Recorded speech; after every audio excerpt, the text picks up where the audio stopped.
दोस्तों, हमारे घर में हमारे पितरों यानी मृत पूर्वजों की तस्वीरें जरूर रखी होती हैं।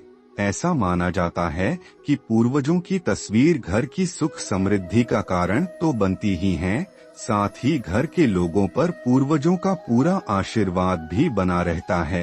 इसी वजह से पूर्वजों की तस्वीरें कुछ लोग घर के लिविंग रूम में रखते हैं, तो कुछ लोग इन्हें बेडरूम या पूजा के स्थान के पास रख देते हैं।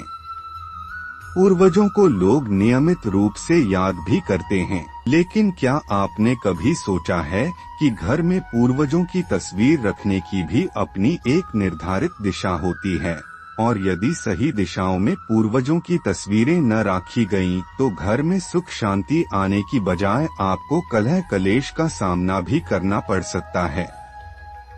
पूर्वजों की तस्वीरों के लिए कौन सा स्थान ठीक होता है और इसके लिए वास्तु के कौन से नियमों का पालन करना जरूरी है?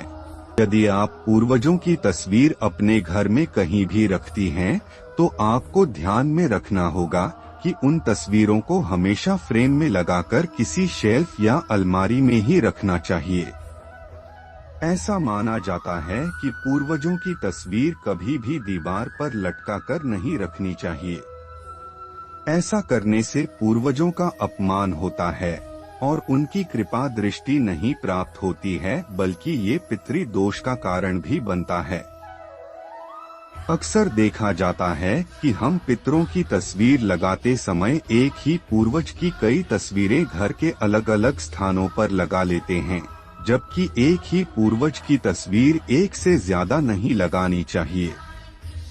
ऐसा करने से पितर रुष्ट हो जाते हैं और घर में कलह क्लेश होने लगता है। वास्तु शास्त्र के अनुसार पितरों की तस्वीर हमेशा ऐसे स्थान पर रखें जहां बाहरी लोगों की उन पर नजर न जाए।